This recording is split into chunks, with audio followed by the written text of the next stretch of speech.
And for the record, Reebok, everyone likes to talk about Authentic Brands Group taking up struggling brands. Reebok was not really struggling when it was acquired or announced to be acquired. Their sales were up, I think, 76% in the first half of 2021, which is way ahead of the rest of the industry.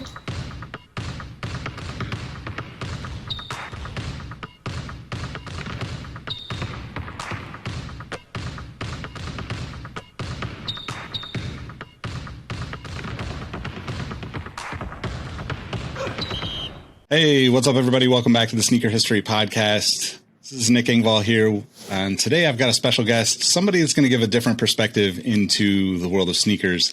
I have Shoshy Ciment with me, who has been somebody that I've followed and kind of admired her journey along the way in the other side of the business of footwear that we don't really necessarily talk about so much as sneakerheads, but I think that makes her the perfect guest to have on the show. So welcome to the show. How you doing? Hey, I'm great. Thank you so much for having me. Of course. I can't remember when I first kind of connected with you online, but within the last few years, just kind of seeing your journey, and you covering the footwear industry, I always am curious about as somebody who's been lucky enough to work kind of on the creator side, but also on the business side in the footwear world. It's been something that I've wanted to reach out to you for a while and talk to you about, is just like that perspective that you have, which, I think you were with, was it Business Insider previously to Footwear News?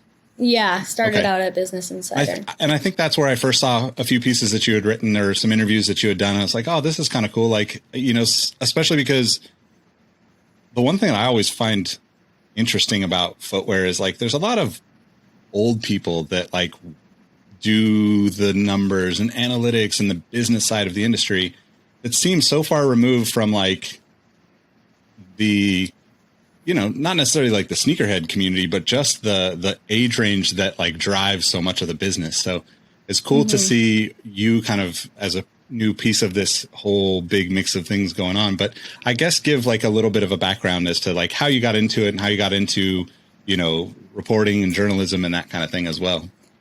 Yeah, I mean, totally. And I love how you spoke about kind of the old folks in the footwear industry. I think, when we talk about like independent footwear retailers, they're usually, the legacy ones are a lot older, and we affectionately refer to them as shoe dogs.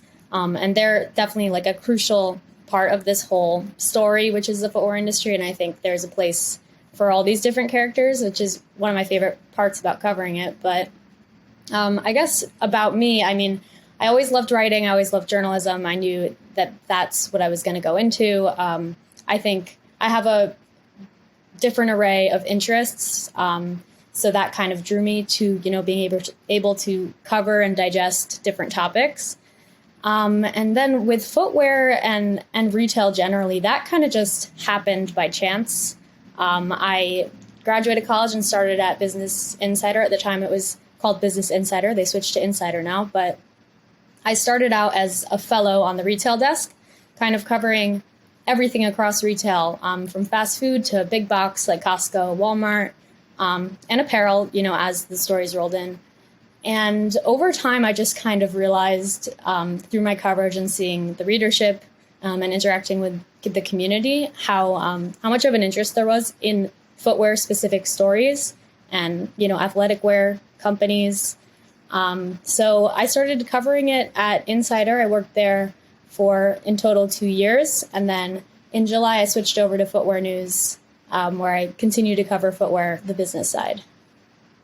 Yeah, it is interesting because there's so, we were talking before, like there's such a big audience for footwear, apparel, like kind of that, like that crossover of like, we're all sort of working from home now, and we all don't really dress the same way that we would if we were going out. And it's like almost like elevated the like casual stuff even more, which was already like a huge trend, prior to the last few years.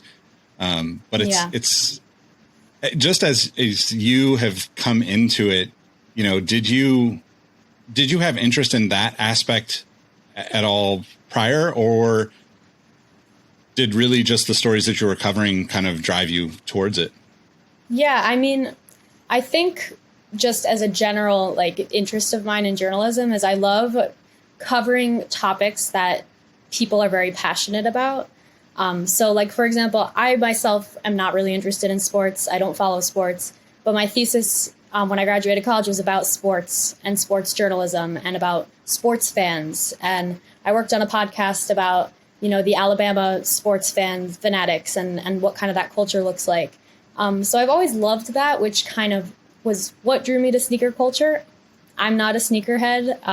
I should really like disclose that on my Twitter, even though all of my Twitter posts make me look like one, but I'm really not. I say that all the time to people that I'm interviewing. But this idea of, people lining up outside of stores for hours, the resale market and how incredibly profitable it can be, and the passion behind it in a lot of ways was what drew me to it. And actually the first pivotal moment I think that I can look back to and what led me to really start covering it was my friend actually had told me about this. I don't know if you remember this Adidas Arizona iced tea pop-up. They were selling, it was in Soho, I think, and they were selling these Arizona iced tea Adidas sneakers for 99 cents. And yep. I mean, I had heard about it. I wasn't even thinking about it from a coverage perspective. My friend had told me about it. I live near there. And she texted me. I was in the office that day, and she texted me, like, you got to get down here. Like, things are getting crazy. So I told my editor, like, what was apparently stuff was going on. It was retail related. Okay. I was a fellow at the time. And I went down to the pop-up shop, and it had kind of turned into mayhem. There were hundreds, maybe 1,000 people there waiting in line. There was a fight that broke out. People started, like, attacking each other. The police were called. And then it got shut down. And I happened to be there, and I was like the only reporter on the scene because I had happened to know about it. And I ended up like kind of filing all these interviews to my coworker who was in the office. We kind of tag teamed it and then wrote this crazy story that really was like went pretty viral and was cited across the industry, across news. And it was really eye-opening for me because I had never seen anything like that. I didn't think that that's how the day would turn out, but yeah. That kind of, opened my eyes to what there is in terms of sneaker culture, how it can sometimes be dangerous, but how there's, a wide audience for it.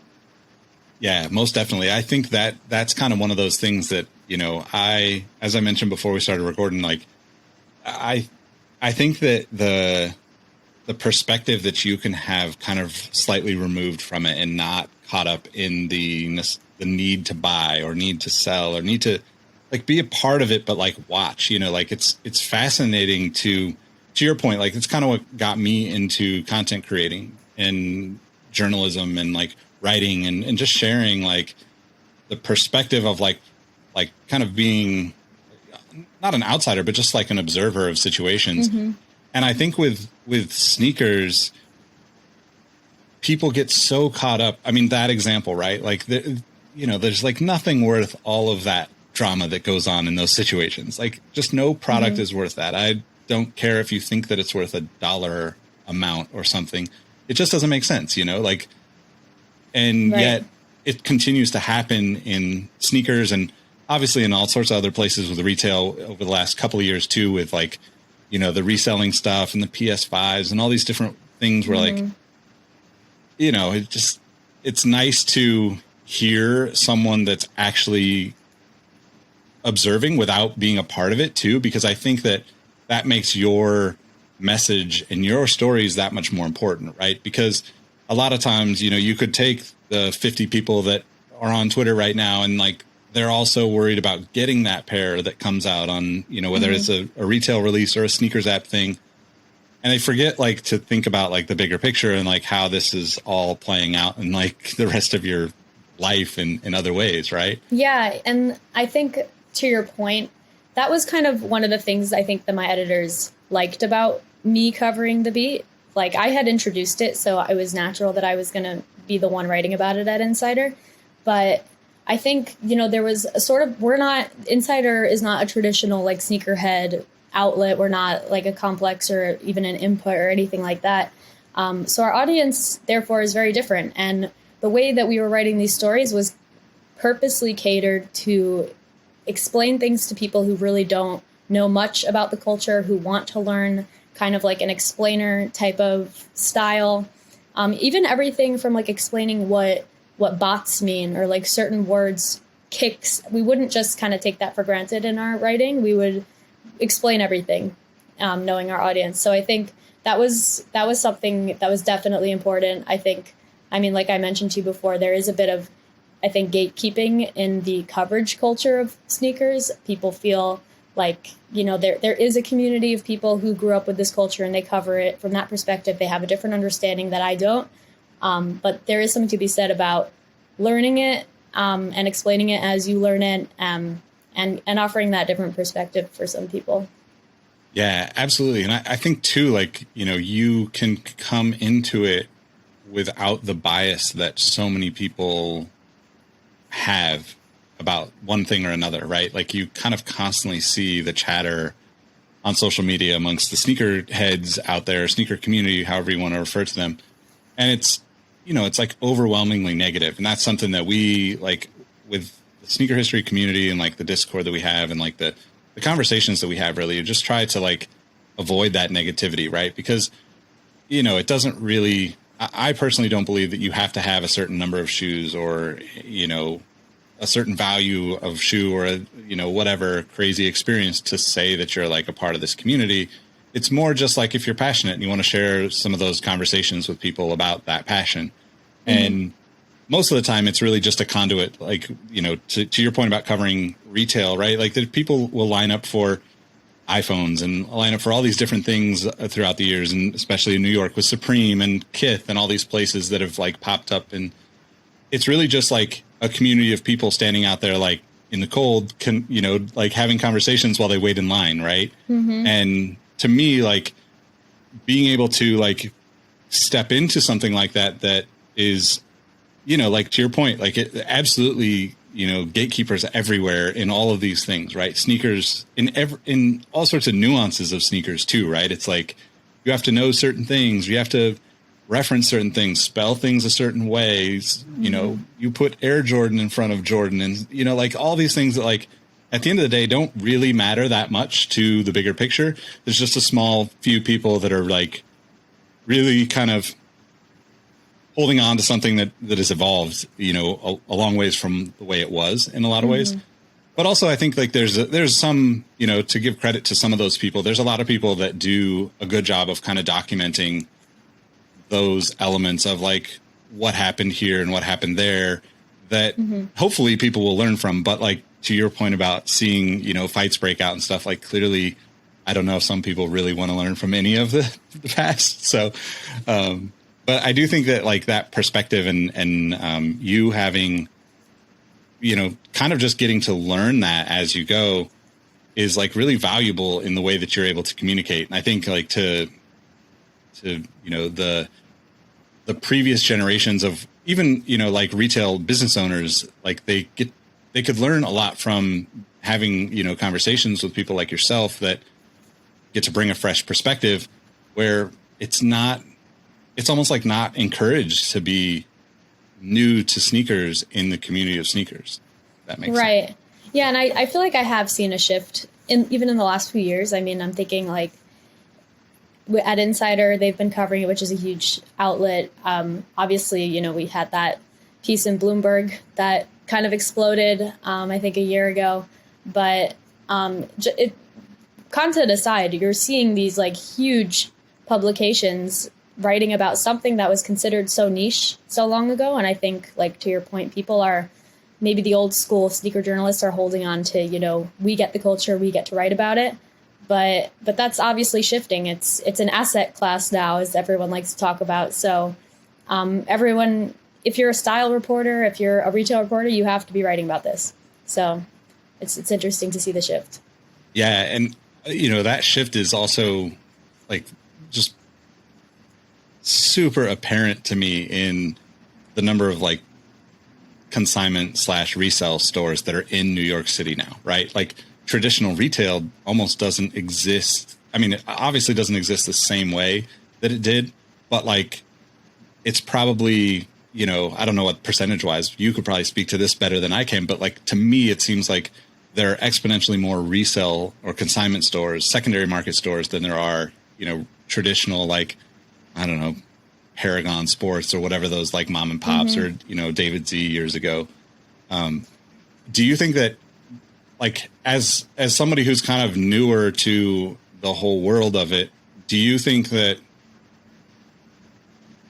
like the people that are embracing that new kind of secondary market, like almost like a gray area of what retail is, I guess, and it's like whatever you can sell, you sell kind of mentality. Do you think there's room for the older generation to actually evolve to that? Or is it just like, I feel like it's almost like, the new kids are here, you're in your, young 20s and you're flipping shoes and you start your store. And now like the quote mom and pop, like to your point, the shoe dogs that have been around for, decades, almost like don't even like, I don't know if it's intentional or if they're just stubborn or if there's even room for them to exist in this new place. What I'm seeing is that I think it's kind of like you got to get on board or you're not, it's not going to be a good experience for you. And it's interesting because I was actually in London a few months ago and I went to Harrods because they had, the traditional massive department store in the center. And they have this floor with sneaker consignment and like it's resale essentially in Harrods. It's called the Edit London. And they just opened it up. And I went there to interview the guy who owns the Edit and also people at Harrods. And like, for me, that was a perfect example of like legacy, old school retail, which is Harrods, embracing this new wave of retail, which is, sneaker resale essentially. And it's so interesting to me because, I was talking to them and the way they're sourcing the shoes is like a little, I don't really know where they're getting them. Like he has his connections and they end up in the store and people buy them and they have a price on them. But it just kind of showed me that seems like a good way to go about it. Like embracing it. You can marry the old school with the new school. But there's always a place for traditional retail. I think what I'm seeing, maybe less from a sneaker perspective, though that's becoming more of a thing. Just like traditional regular retailers embracing resale of their own products through third party programs. Like you're seeing that with Trove, which powers resale for a lot of different companies. ThreadUp, they're doing it for a bunch of different brands. So old school brands, even like a Walmart, they're catching on to this. It's not necessarily like the luxury sneaker side of resale, but they're understanding the value. And from a sustainability perspective. So that's definitely something that they're watching and not ignoring, which is good. Yeah, I'm glad you brought that up because I worked for StockX, like really early on. And one of the most common, pushbacks that we got in like 2016 when it kind of first started becoming a public thing was that if we worked with a Nike or an Adidas or Reebok or any number of brands or retailers, that we were just hiking up the prices to make more money off of it.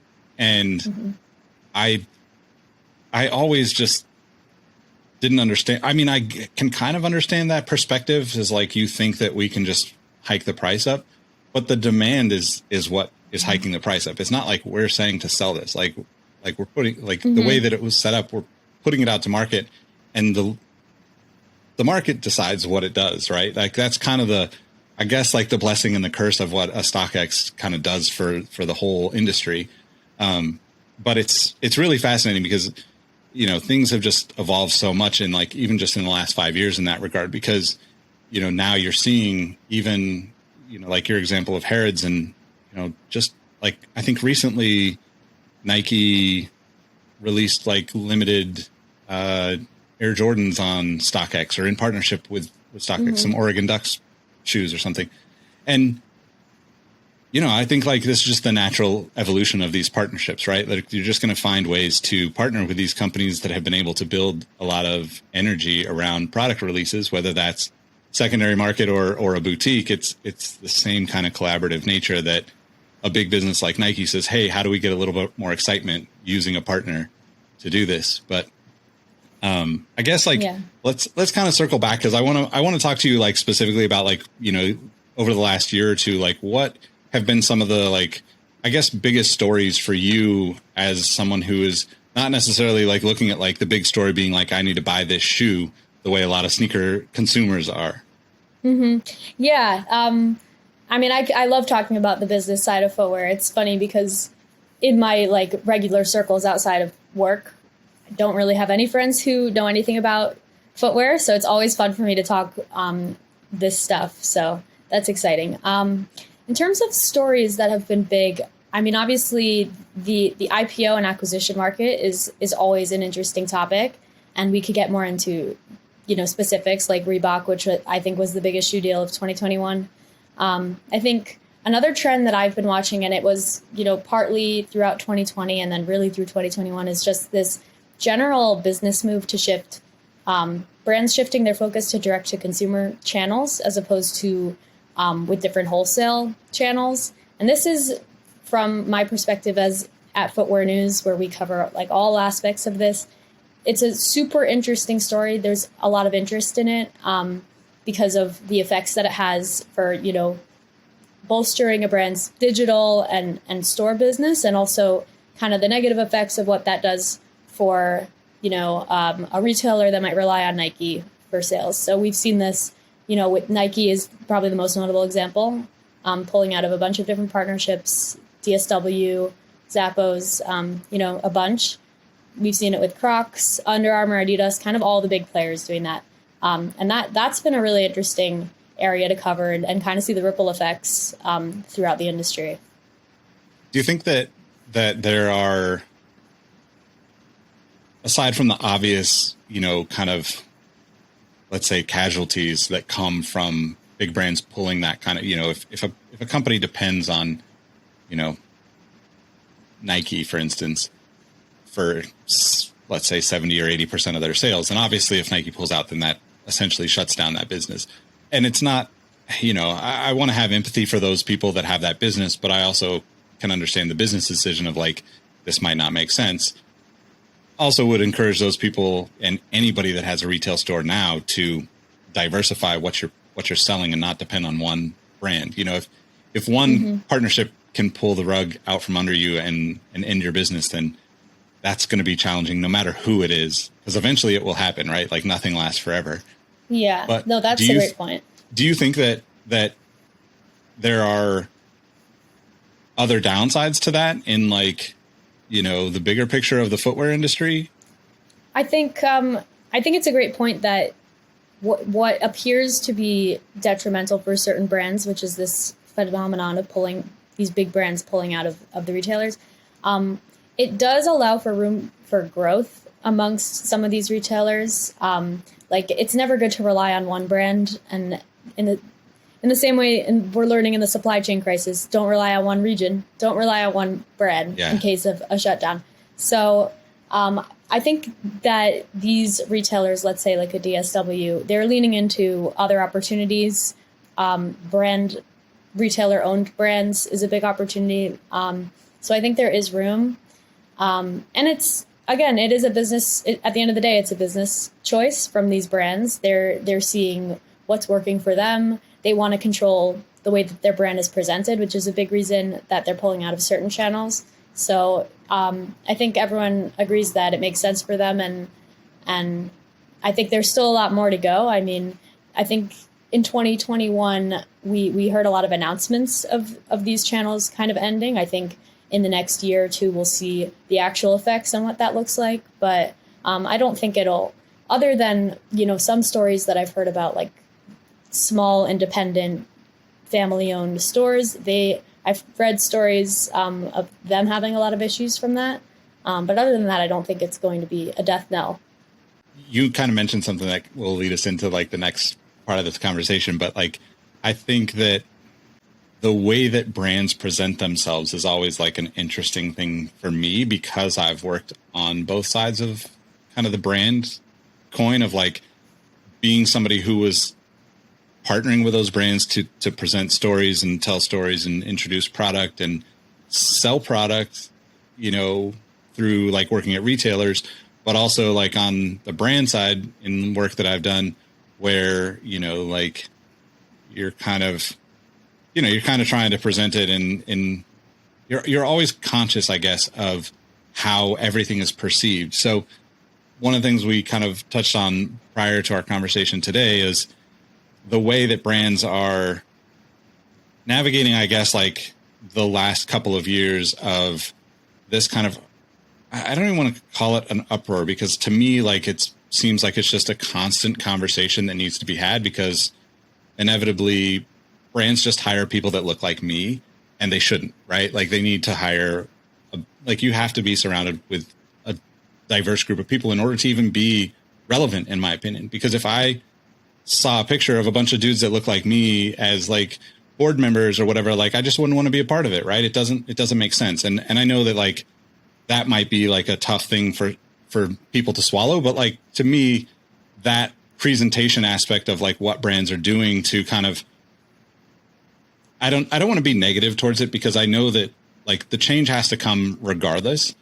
But a lot of times the perception as a consumer is that things are just done to appease, the kind of like the bubble up of the moment that they need to like put out a press release or move somebody around. So in your experience, like kind of covering this, because you've covered the executive level changes and the business changes that happen, do you think that the brands have been, addressing these kind of needs to diversify and get more clear about, who is really a part of their company as to like what they present in the, the planned out pictures, I guess? Right. I mean, this has been like one of the biggest topics in a lot of my coverage.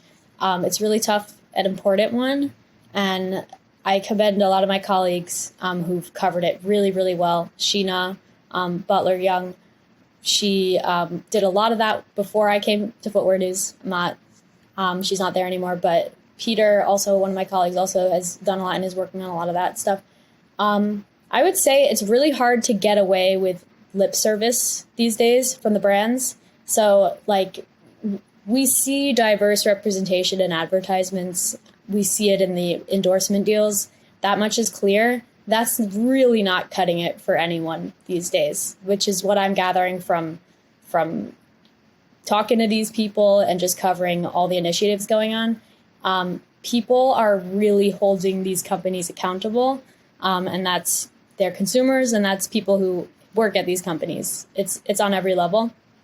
So I think, you have if you have the representation in all this advertising, a common concern that I hear from people in the brands is we're representing them so much on the front, but on the inside, it's just really not the same.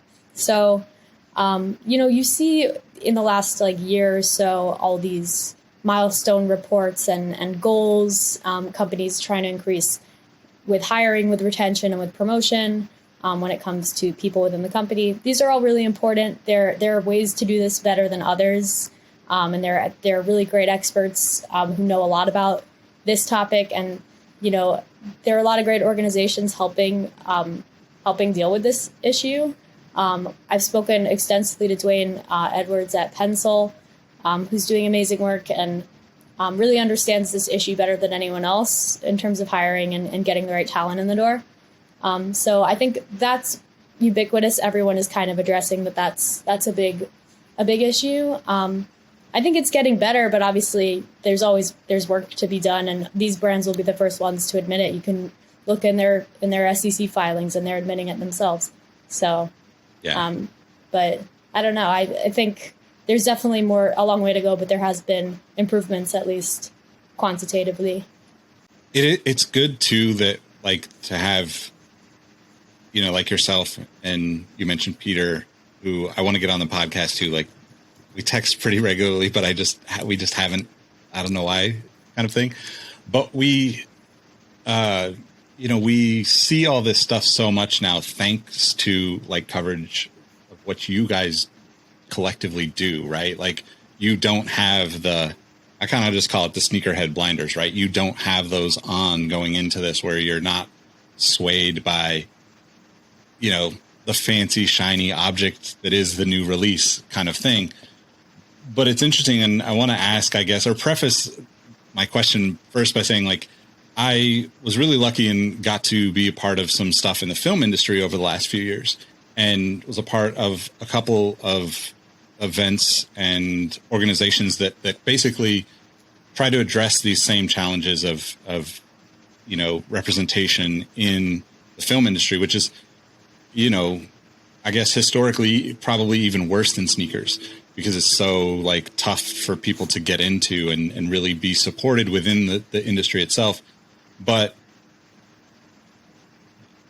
it was really kind of eye-opening for me to be a part of those conversations in that world and see that there are people that are really, like, a lot of people really trying to push these, kind of just open minds, right? Like open eyes, and like let people see what's going on, as opposed to like what you see, at face value, or, to your point, like the lip service kind of connotation.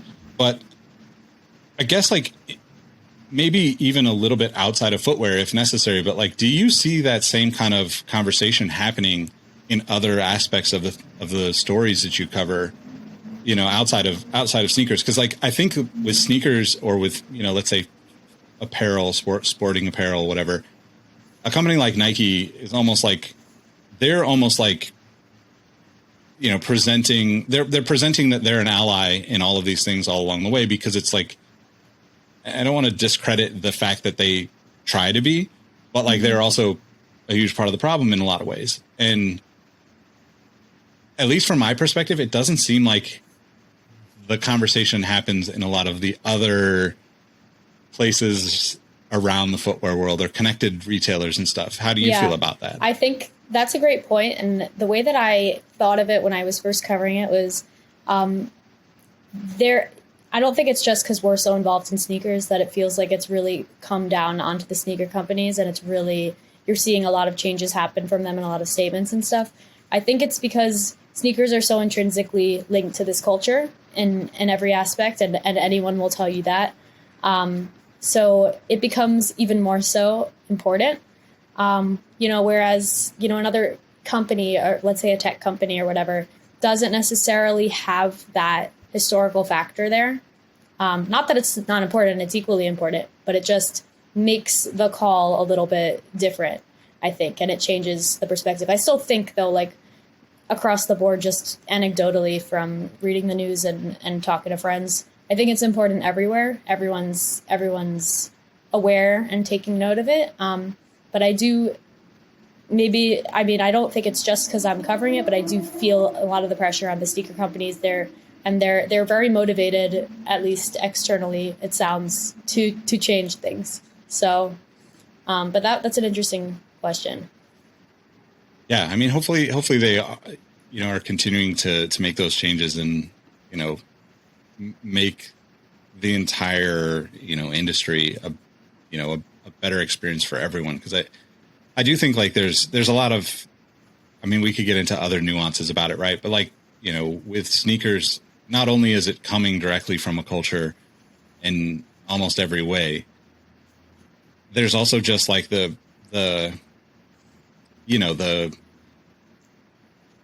shrink it and pink it problems that exist, right? Where it's like, like I've been talking about this for 15 years in a public sense. Like, how is this still like an issue kind of? Yeah. And I think like the companies that are putting out real substantial initiatives that have tangible impacts are the ones that people seem to be responding to the best. So like, obviously monetary donations are great, and you're seeing that across the board. But like, I'm thinking of like, I think it was the Athlete's Foot launched this program to encourage Black owners of these retail stores, like a new franchise program for them to like launch and develop their own. I think it's called the START program, which you might have heard of. That's like a really, for me, just an example, like a really tangible example of like, we see an issue. There's not a lot of Black ownership of sneaker stores. Here's how we're going to solve it. This is the program. And now we're launching.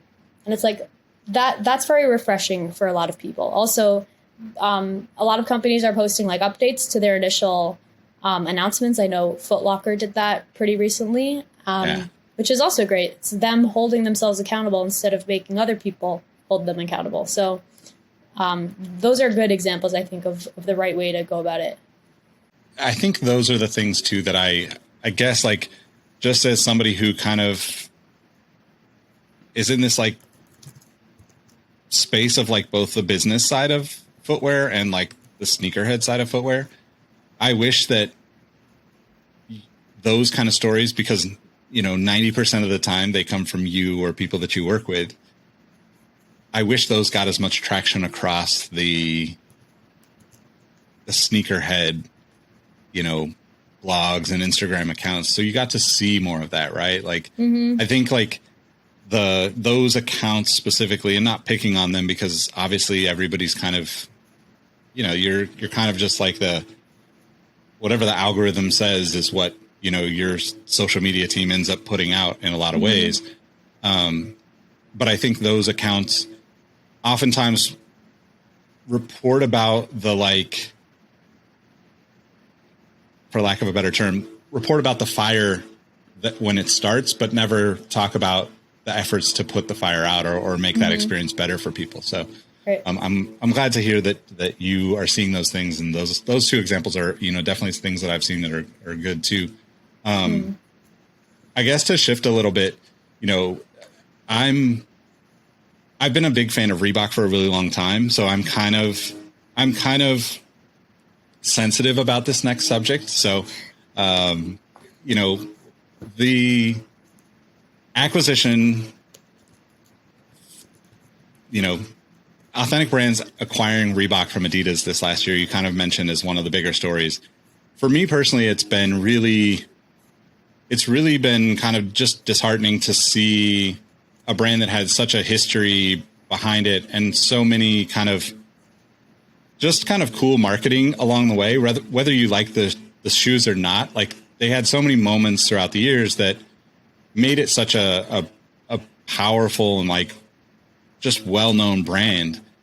And then over the last, you know, 3-4 years, as it came out that Adidas was like trying to get rid of Reebok or didn't know what to do with the company and couldn't find like that, you know, right place or that right kind of energy for them to keep it going and profitable. I feel like it's been like a really like long drawn out process to get to the point of, okay, cool, like Reebok is finally acquired by somebody else. But that's just me being like kind of I'm wearing my sneakerhead hat in this part of the conversation, because I'm sure that you have, as somebody who's watched these things on a much closer level than I have, you know, how do you feel about one, like such a, you know, I would probably assume that Reebok is, you know, top 10 footwear brands in terms of like size and, you know, relevancy. How do you feel about that acquisition, and where do you see it going? And like, just I guess like a little bit of an overview of like just covering that over the last couple of years. Cause I'm sure that you've talked about it a dozen times at least, you know? Yeah. I mean, it's funny because, you know, I covered Reebok a little bit at Insider, and I read the founder of Reebok's book about founding Reebok. It was founded in London, I think, and it was a British brand originally, and he founded it. It was like his family company, and then brought it to America. And the book detailed the whole story of how it's a very interesting, like if you're into that type of history, really cool read. And I interviewed that founder, and he's really great and has a very active Instagram personality. So he's fun. But that was kind of my first experience covering Reebok. We talked in our interview a little bit about how it's changed, how the hip hop industry kind of made Reebok more popular, and aerobics generally, like that boom in the 80s made Reebok more popular. And that's in his book. But I mean, I would say how you feel and how you just described how you feel kind of sad about what happened to Reebok in Adidas. And that's exactly what Shaq says if you ever speak to him about Reebok, and he says it publicly. So that's a feeling I think that a lot of people felt. Reebok was this independent brand, and then I think the consensus is kind of what you described, that they lost some of that unique stuff, and they became less interesting essentially under Adidas. They kind of got morphed into their collection of brands and kind of fell to the wayside. Which is why I think this acquisition is so interesting. And for the record, Reebok, everyone likes to talk about Authentic Brands Group taking up struggling brands. Reebok was not really struggling when it was acquired or announced to be acquired. Their sales were up, I think, 76% in the first half of 2021, which is way ahead of the rest of the industry. So they were doing well, which makes the acquisition really a different one for Authentic Brands Group. They're usually, they picked up Forever 21, they picked up, these Barney's, like brands that were really struggling. So it's different in that sense, but it's the same in another sense, which is that, and this is something that the Reebok CEO said to me, Jamie Salter. Reebok, ABG likes to pick up brands that have heartbeats, that have like a strong love, and like kind of how you described your affinity towards Reebok. A lot of people have that. They picked up on that and they saw potential, and that's why they pick up these brands. And I think, there's so much potential for Reebok under ABG, which is why I'm really excited about this story, and I think everyone is. They have huge goals. They want to make it a $10 billion brand, I think, in the next 5 years. And they really, they believe they can do it. And the way they're going to do it is by kind of giving the staff that had been under Adidas for so long free reign to kind of do whatever they want with their ideas, their designs, their products, bringing Shaq back in to retro some of his sneakers and to take some direction there. And that's really exciting for people. As like Jamie Salter said, the CEO of ABG, he used the words, it's going to be bonanza at Reebok. So all the Reebok lovers from years past who are kind of nostalgic for that, it will be, exciting. And I think it's a really exciting brand to watch. I think analysts seem pretty confident in the brand's ability to hit those goals that ABG set out. And I think the deal is expected to close pretty soon, actually, in Q1. So it's definitely interesting. I could speak about this deal all day. Yeah, I'm interested to hear a little bit more, I guess, about the Shaq piece to that, right? Because as you talked about before we started recording, his presence in footwear is obviously, somewhat massive, right? Like he's had a huge presence off and on throughout the years in different, maybe not necessarily specifically with his Reebok stuff and the sneakerhead community, but his brands outside of that partnership with Reebok have been a massive part of the footwear industry for many, many years. But I also think it's really cool to hear you say how passionate he is about it, because that's, I think, the general consensus of like the people that are nostalgic about Reebok are worried that it's going to become something less because of ABG.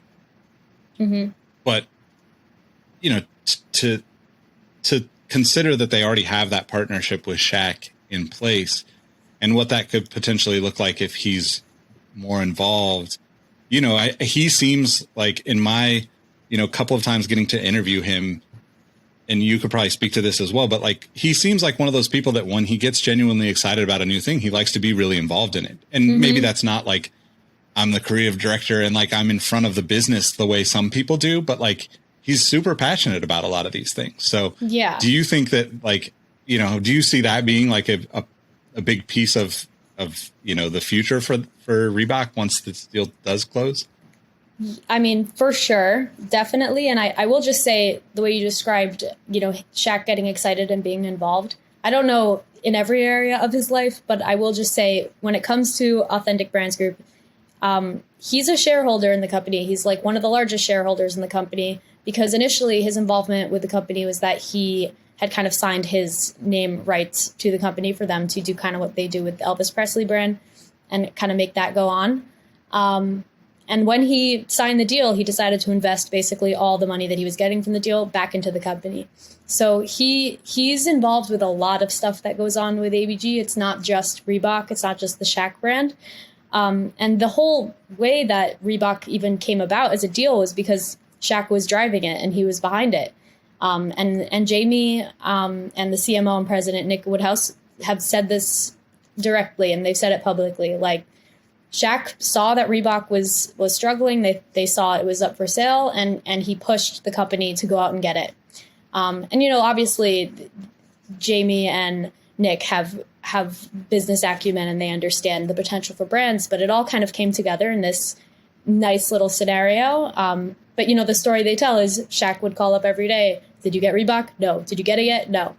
And there's a whole. They put in an offer. It wasn't enough. They put in a new offer, and eventually they got it. But to this day, they really credit Shaq for pushing that deal through. So it's no doubt will he have involvement in what goes on with Reebok. He understands the brand really well, which is really reassuring.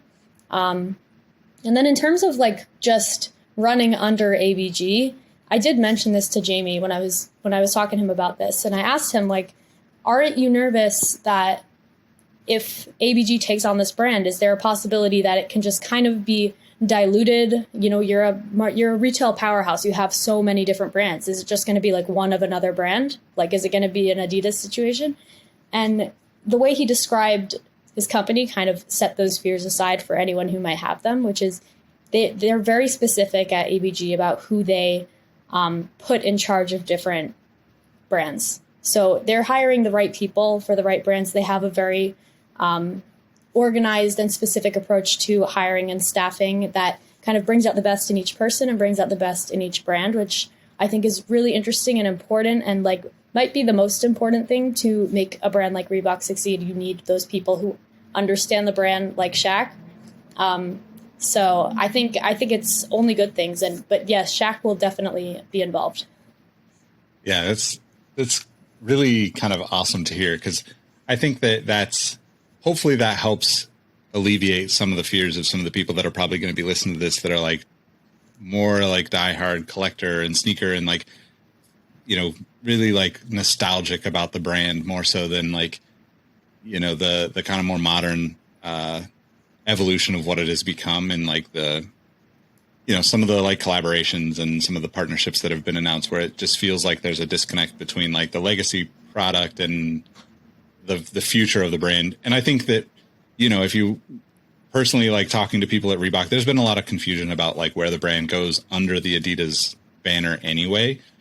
You've got like collaborative shoes from Adidas and Reebok, which, you can make a cool story, I guess, but it doesn't make any sense to me because these brands are going to part ways at some point, and you've known that almost the whole time, but then also you kind of have this, like, depending on how far back you go, like you have this, like, are we going to make performance shoes for basketball? And like, that's a huge part of sneaker culture, but it's not as important as it used to be. So like, there's just a lot of like indecisiveness, it seems like from an outsider perspective. Mm-hmm. But I guess last question on the whole Reebok topic, because I think we both could talk for a long time about it. Mm-hmm. What were, let's say, some of your funnest rumors about the whole acquisition? There were so many like, yeah, there's just so many things that happened throughout the last few years of like, oh, Master P and Baron Davis are going to buy the brand. And, yeah.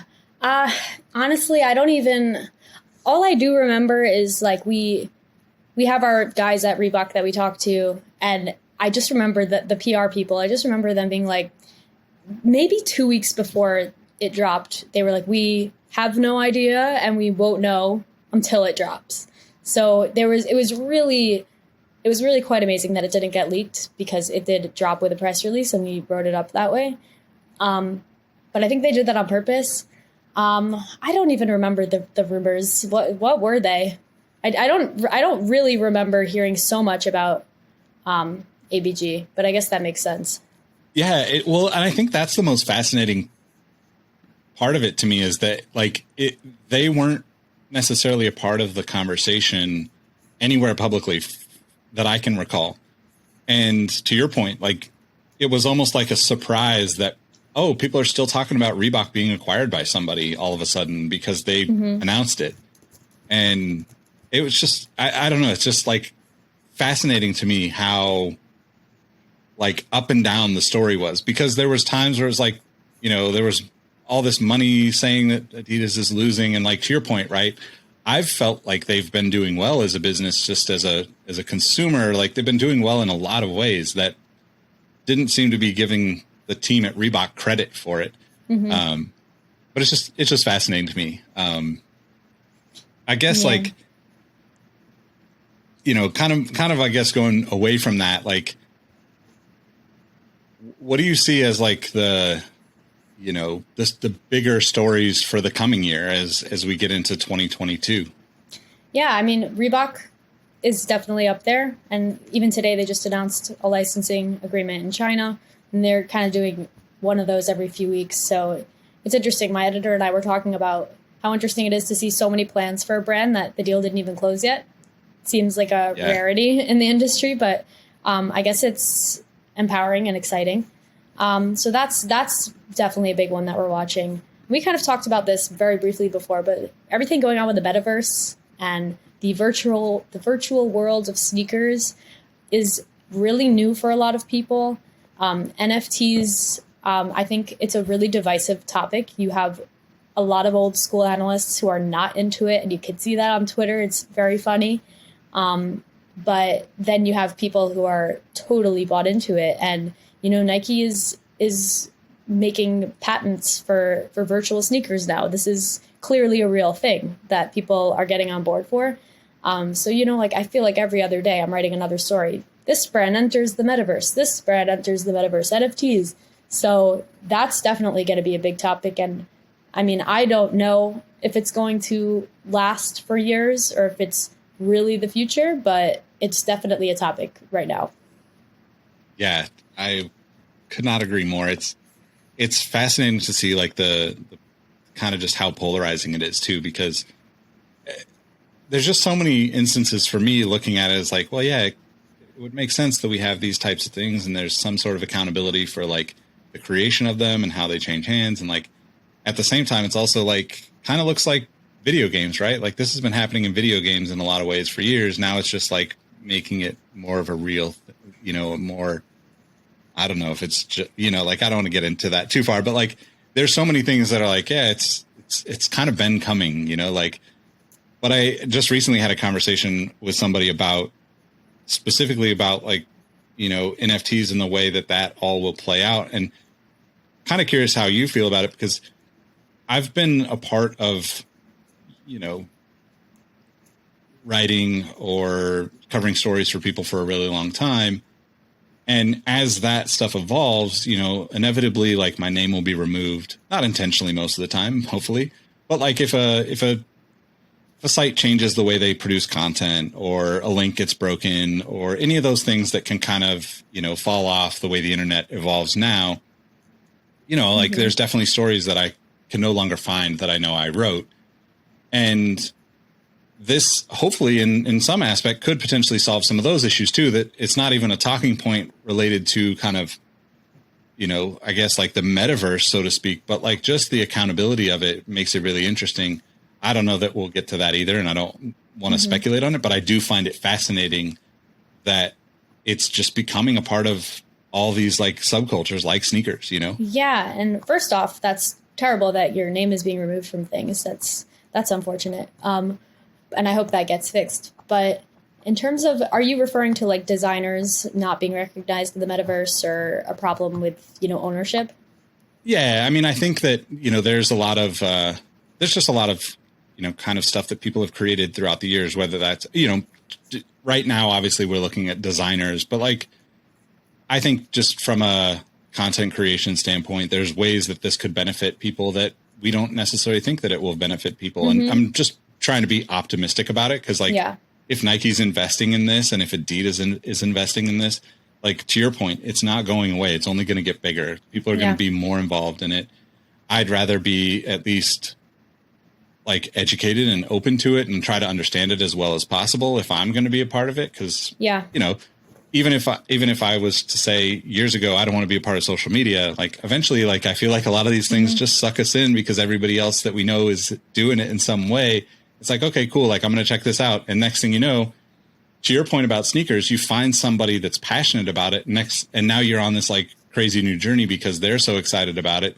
It's impossible to not be excited about it. Yeah. So. And I will just say the way that for all the naysayers of NFTs and virtual sneakers and that whole realm and not understanding the value of a virtual good, let's say, I'd like to think about it in terms of think of a regular sneaker.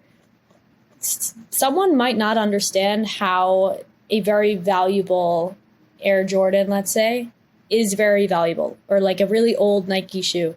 They might not understand that, but when you explain it to them, you'll use concepts like supply and demand and, different designers who were involved in these things. Those same concepts exist in the metaverse. You just have to expand your understanding of what supply and demand means in a virtual world. But there are mechanisms within technology to create that limited supply, which creates that high demand. So that's how I think about it, and it helps because it is very confusing to wrap your mind around someone paying for virtual goods and experiencing them in that way.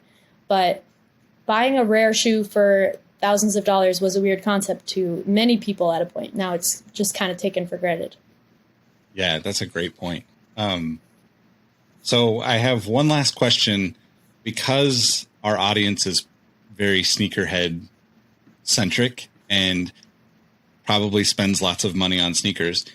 From what I've read about you and your journey covering the footwear industry, you've been able to not really buy so many sneakers. So do you have any advice for all of these people that are listening as to just let that shoe pass and enjoy it from afar?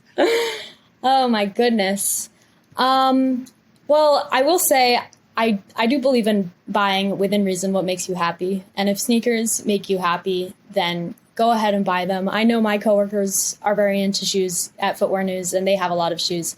I have one pair of Steve Madden gray slip-ons that I rebuy every 5 months.